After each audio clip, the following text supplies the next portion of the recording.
name of God. We're seeing over and over again that God is big. Genesis 1:1 is our overall passage this morning.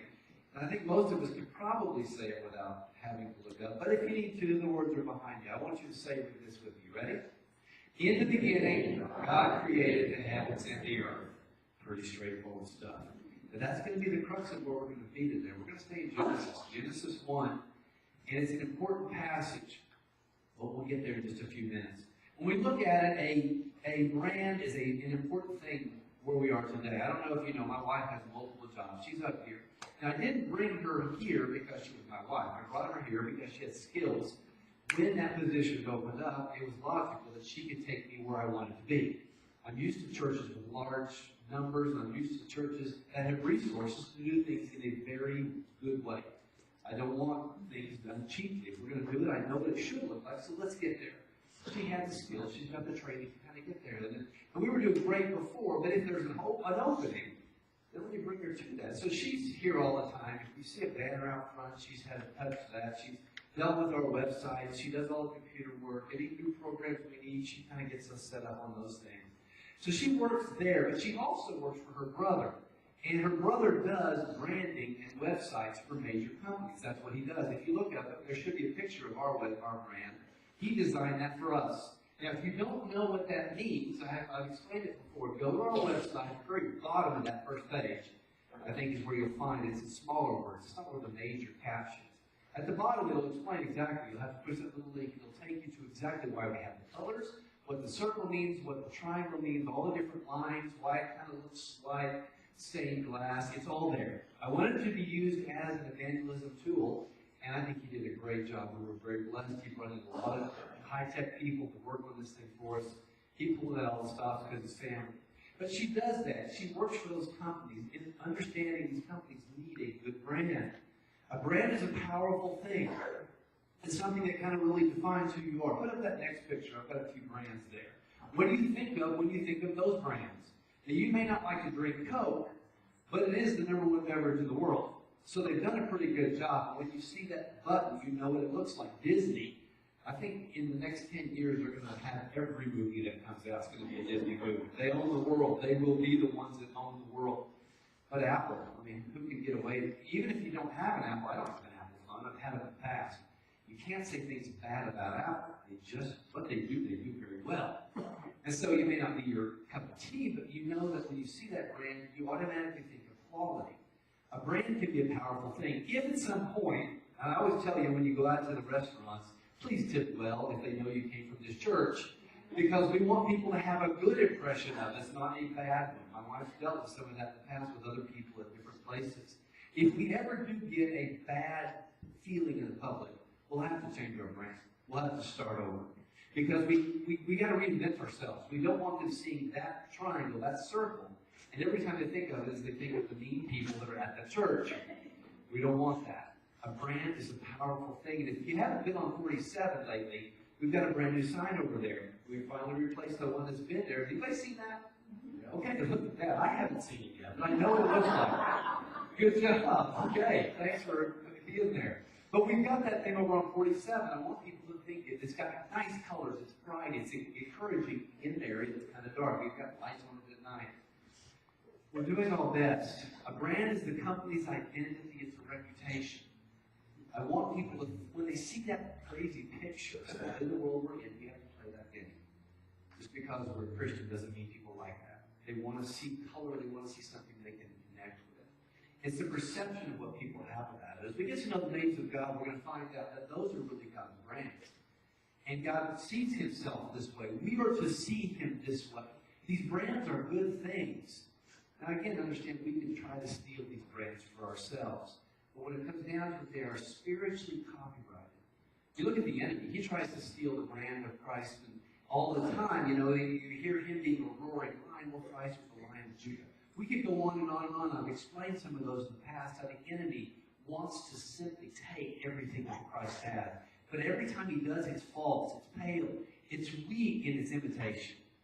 At best, it's a shadow of anything that has beauty and color, that HDTV. It's just a shadow on the wall behind the TV. It means nothing. God's names matter, and each one is a set of qualities. It's a set of promises meanings, the way we interpret God, the way we see Him. We don't fully understand these aspects, and I think I'm understanding this more and more. We can't understand truly who God is. God is more than a general. Even though that's the way I see Him, I'm happy doing what He tells me to do. That's just who I am. I need to see Him as much more than that. I need to recognize that He is also wanting to be close with me. He doesn't want to just dictate. He wants me to walk with Him well enough that I can kind of follow Him without Him having to yell down and say, do this thing right now. I'm good at that. I may be distance in the other way. But we're going to talk about the first main name that God called Himself, Elohim. What does Elohim mean? And what is our relationship with reference to God when we see that name? So open up to Genesis, the first page of your Bible. Now, if you've got some kind of concordance or something like that, you may have to go a few pages. But Genesis 1:1 is where we're going to be, and a few verses after that. When you look at the book of Genesis, very few people doubt that Moses wrote it. Now, we know that Moses didn't live through that book because it covers several thousand years of time. It's a long book. It covers more in Genesis than the rest of the Bible pretty much combined. It deals with creation all the way to Joseph. It's a long period of time. But we believe Genesis was written in the wilderness wanderings when they were out there waiting for God to allow them into the promised land for that 40-year period of time. Moses doesn't want his people to forget what God has done for them. So he simply writes it down. I would encourage you, and I'm just as bad as you are, about remembering the things God has done. When you get into times of trouble, you can say, you know what, I remember 6 months back that God did this amazing thing. If you do that then, maybe I need to rest on Him better now. That's kind of what Moses is trying to do. When you look at the main theme, it really is that God's about to choose a nation that will be different than everyone else. These are His people. Today we're His people. I hope you in this room are His people. You're living a life that's separated and apart. You are holy for God's work. I pray that's what you are because it's such a great life. Do we mess up? Sure. But we can kind of get back on track because God is good. He is big. Let's look at verses 3 through 5. We're in Genesis 1 this morning. Verses 3 through 5. And I want you to please stand with me as we honor God's word. I'll just start here. We're going to meander a little bit today. We'll start here. Then God said, let there be light, and there was light. That was pretty big to me. God saw that the light was good, and God separated the light from the darkness. God called the light day, and He called the darkness night. Evening came, and then morning, the first day. Let's see if we can see God through that. Let's pray. Dear Lord, You are mighty, and I thank You for this day, and I thank You for these sweet people. Lord, it is a joy to be with Your people. I love them all. And Lord, thank You that You give me that joy, because I'm not just the happiest guy. It's fun to be with Your people. Thank You this morning, Lord, that we can learn about You. Let me recognize You as more than just what I see You for. Let me get You out of Your box that I put You in, and see You as infinite and mighty, yet close or loving. Lord, let us all grow today. We say this in Your name. Amen. Please be seated.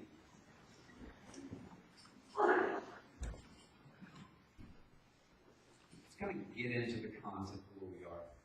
Elohim is the first name we see God call Himself in the whole Bible. It's in Genesis 1:1, which we've already read together. That one line at the beginning of time reveals so much of God's quality and the richness of who He is. We see Him as Creator. Elohim, in the beginning, God. That word God is Elohim. It's a powerful, powerful term. This was God's introduction, His prelude to who He is. The first thing that He says to all of creation is, I am Elohim. I am Creator. Hello, here I am. Get ready, because it's going to be a good time together. This is what God is. When you look at the word Elohim, it's got several things that are interesting. I love to look at the original language because it really does tell us more than sometimes we get through our English. Elohim is a word from El or Eloah. Okay, depending on which part of the Hebrew you're wanting to deal with. And when you look at El or Eloah, it means strong. It means powerful. That's what it means. Now again, when our Muslim friends deal with Allah, you can see that it sounds kind of the same, but that God is not El. Our God is mighty. Our God is strong. But when you look at the end of it, you've got that Em part of that word. And again, it's a simple Hebrew lesson. This is probably the first week of Hebrew. You learn the Em is like adding an S to our words. It makes it plural. So adding an S to hat would make it hats. Adding an Em to El makes him plural. Now, we're going to talk about this, so hang on. We'll see if we can recognize what this means. Don't get all crazy yet. But why would God introduce himself to us as Elohim, or strong creator God? Why would he start that way? Day one, first verse, first few words, here's who I am and here's how I want you to see me. And why would he do that? I think he wants us to recognize that he is beyond us. It's an easy way to start. Now, we're going to talk about the other names of God. We will see that right here. But I think we need to recognize that he is bigger than all of us. It's easy for us to say we can do a lot of things on our own. You know, but when you have this much power and God has the rest of the universe full of power, the ability to do amazing things, why could we not at least acknowledge that he is bigger than we are? He is not in creation, but the creator of creation. This is the God that we serve. This is the God that I hope you pray to. I hope that you're able to commune with and spend time with this God. Because this is the one I want. This is the one that can solve those little problems that you have. This is the one that can heal you miraculously. It's good to see Shirley this morning. She just had a tough time. We've been praying for you. But we serve a great God, and she is being healed miraculously because of a great God. I mean, some of us have been in the hospital. It's good to see Miss Ruth back. And how well the Lord's leading in her life. Mr. Jim, he's had a down and out time. Our God, the creator of creation, can heal us. We will talk about Jehovah Rapha later. But this is the God who created all things. He is not part of his creation. He's above it. He's outside of it. But also, I think, by knowing the concept of who Elohim is, him starting this way, you know that he's not locked down by time like we are. Again, you look at it. When we read, in the beginning, God created, kind of like he was there before the beginning. We understand that God was before there was a beginning. Now, when you talk to little kids, they don't get that. But when you talk to a 49-year-old, they don't get it. They just don't. I would love to say a 43-year-old or 42-year-old, but I can't anymore. It's a 49-year-old. Oh, thanks, Marty. Appreciate that. Thanks for helping me out, buddy. My friend. God had to precede a time because he couldn't have created something that already existed. He had to have started time. He's been. He always has been. From, well, I can't even say from the beginning.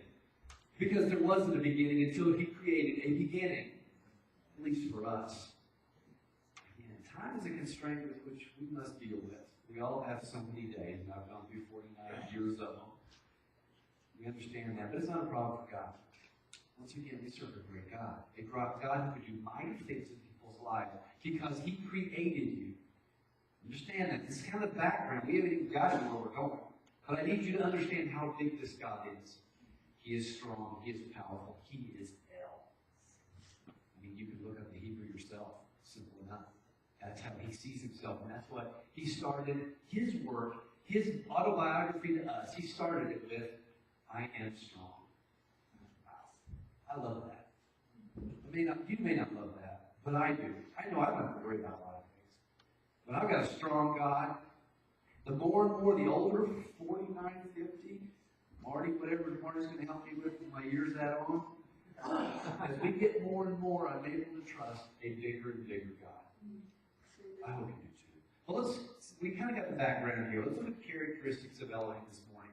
And it's interesting. The first thing we need to know is, even though he is big and he is beyond us, Elohim is personal. He's personal. Again, I know most of us probably in this room are Star Trek people. I have no doubt. That's probably the church that we're here. And I know that some of you, somehow Star Wars continues to make movies. I don't know how they can afford it. They're probably barely making any money every time they do. But I know all of us, somehow, if you saw the movie or you just heard it out in public somewhere, you've heard the concept, may the force be with you. You know, we probably didn't see the movie, but we heard it somewhere. You know, kids are 5 feet. But when you look at it, Elohim does not mean that. May the force be with you. I mean, it's kind of cool. Now, it's not cool because I get, there's an organization that sends me the newest cults. I get to kind of see the biographies on some case they come around and know what to do with it. And there is one on Star Wars.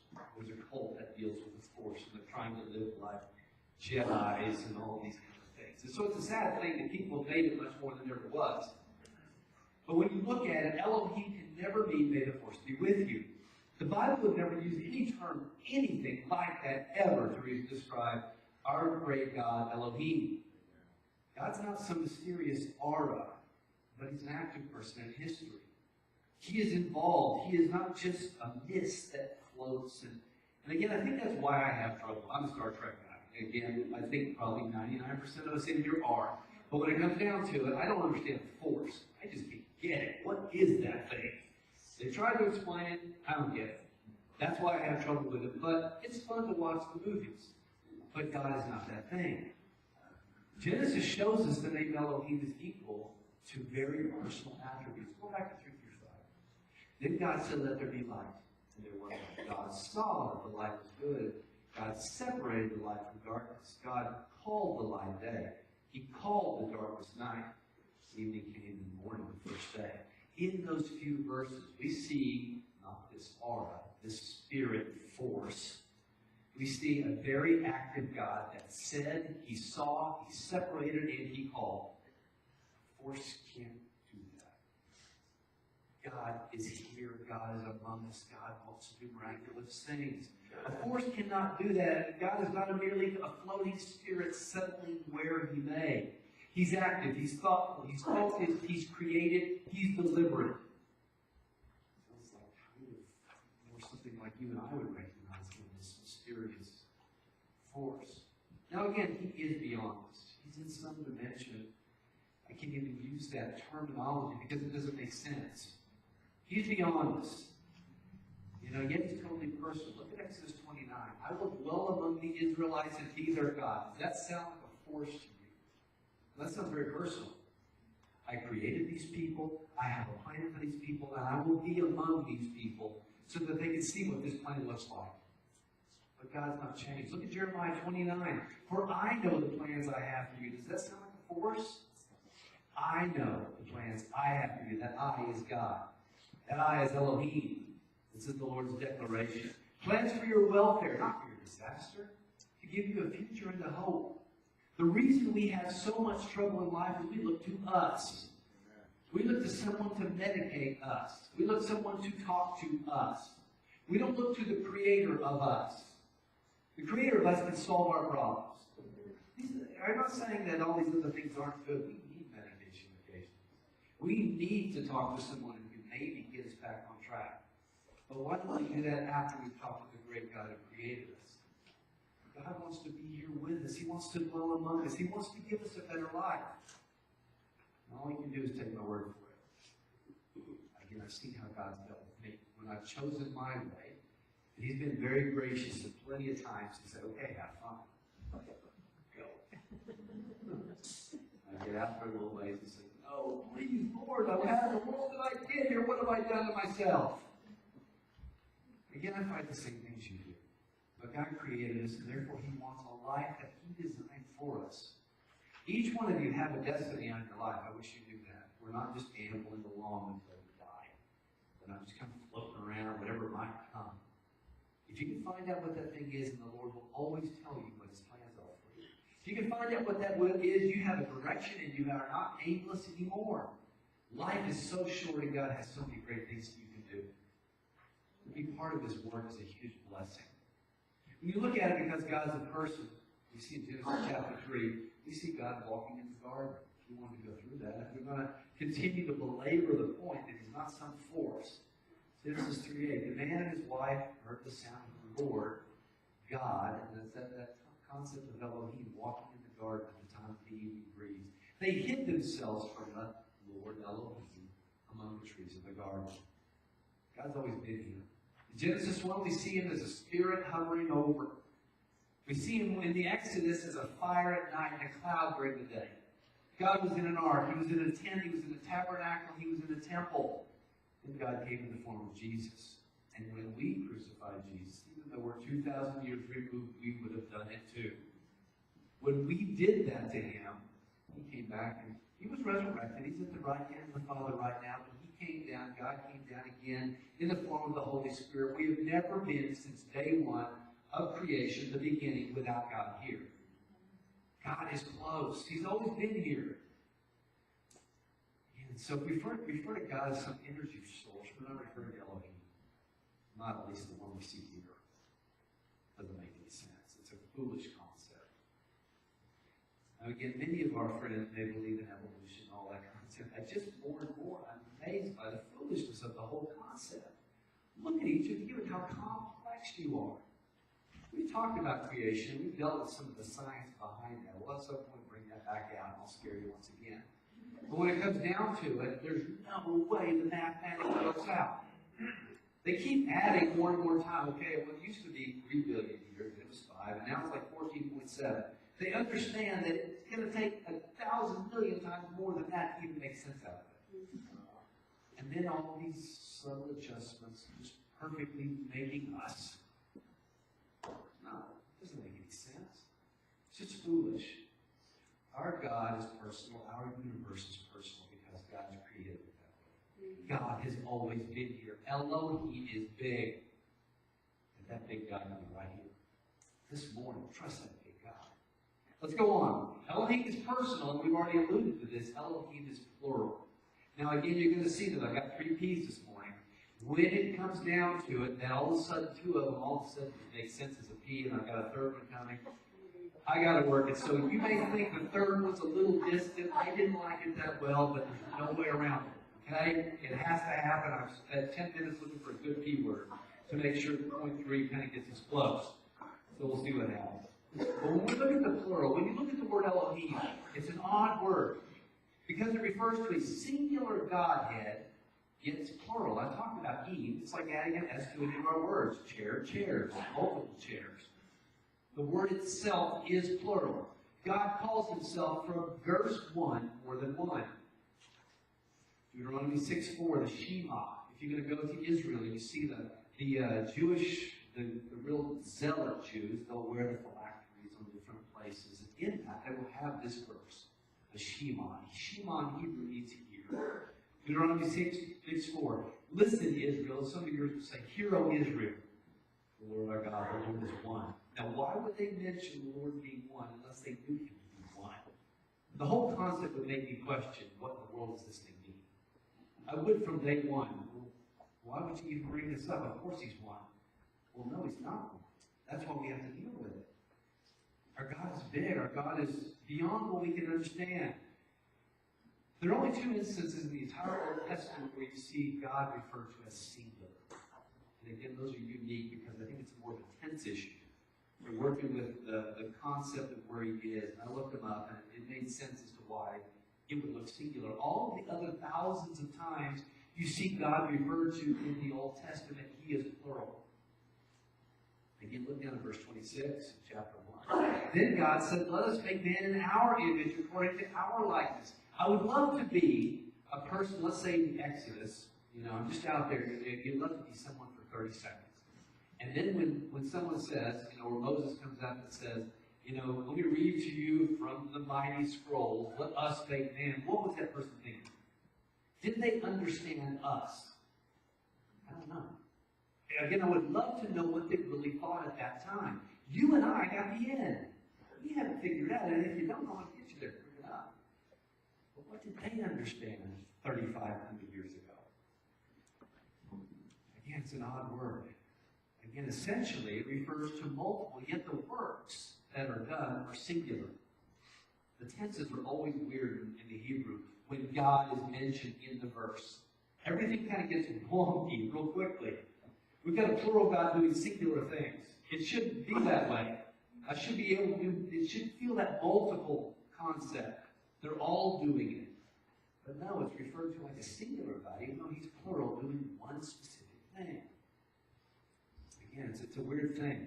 We see a multiple God in 26, singularly making man in his image. The tenses were really a mess. If you look at the Hebrew, it's awful. But if you know anything about the Bible, you'll understand the concept of progressive revelation. If you've not heard this term, let me explain it to you. God will sometimes just say something, or the writers will explain something, and all of a sudden, over time, 500 years, 1,000 years, 15 books later, we start to see more color. And then at the end, it totally makes sense. He'll explain a concept, and then he'll just leave it. Here we find the plural form of Elohim in Genesis without any clues to what it might mean. What did someone in the Exodus understand when they heard that verse? I would love to have been there. Just, that'd be one of my questions in heaven. Now, let me just feel what they would have felt. Would they have been totally confused, or would have made total sense? I don't know. But the plural thing is easy. If you haven't heard it, let me explain it to you. We need to understand that through the New Testament, we begin to get this plurality of God. Matthew 28:19, everyone should know this. Go, therefore, and make disciples of all nations, baptizing them in the name of the Father, the Son, and the Holy Spirit. Now we've got the plural. We see all three of these characters at different times in history doing different things, yet they are one.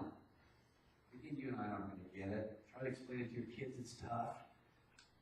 But, we look at Luke 3:22. And the Holy Spirit descended on him, Jesus, in a physical appearance like a dove.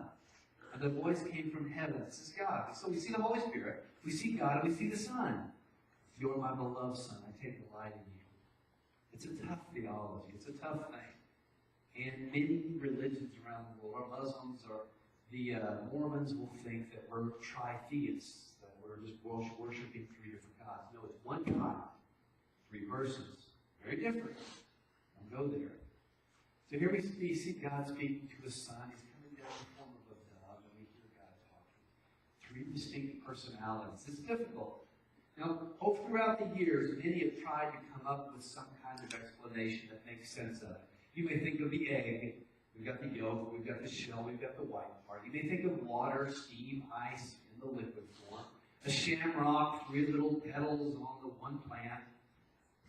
They're all weak.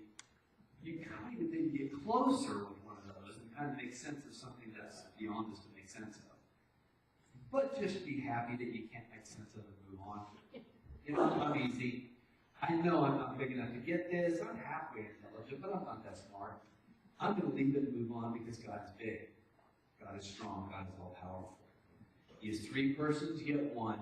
Just deal with it and move on. Let's talk about the last point this morning. You may wrestle with my word. It gets there.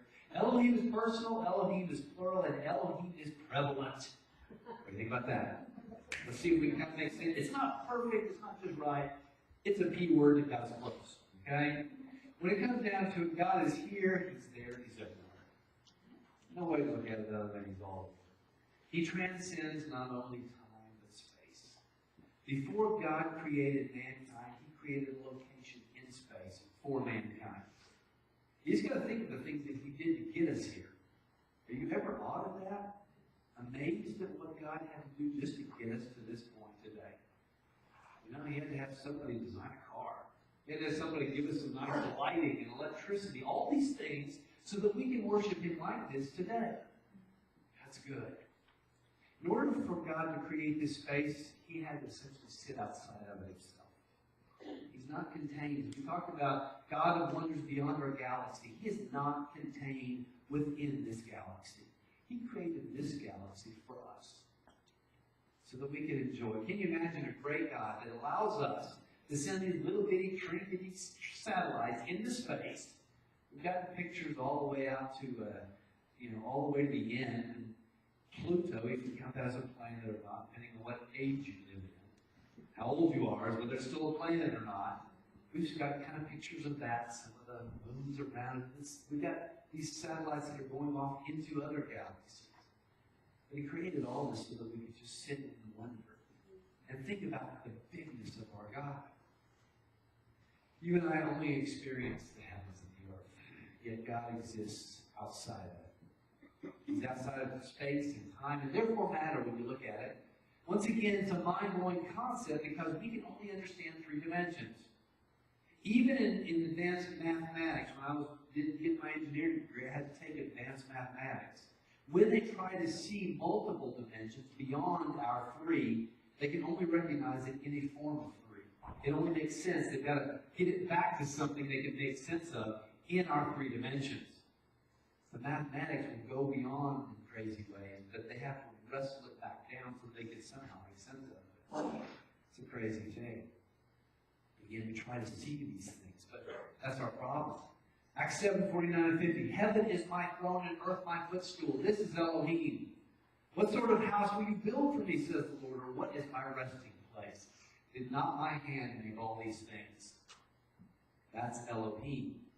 That's the God that you serve. That's the God that gave his son for you and me. That's the mighty God that we need to do our best with. To find out who he is and understand him, because he is beyond anything we could imagine. He's so beautiful and so glorious.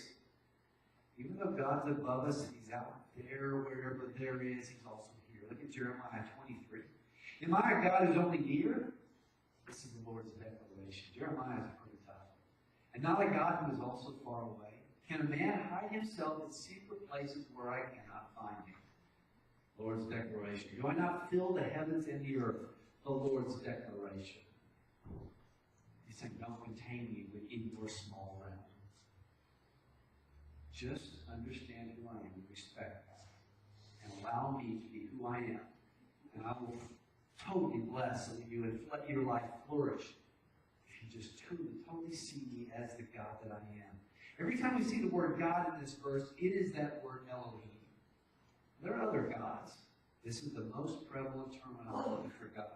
Anytime he's wanting to show himself big, it is El. Strong, powerful, mighty, creator God. Recognize that about God, you probably have a happier life.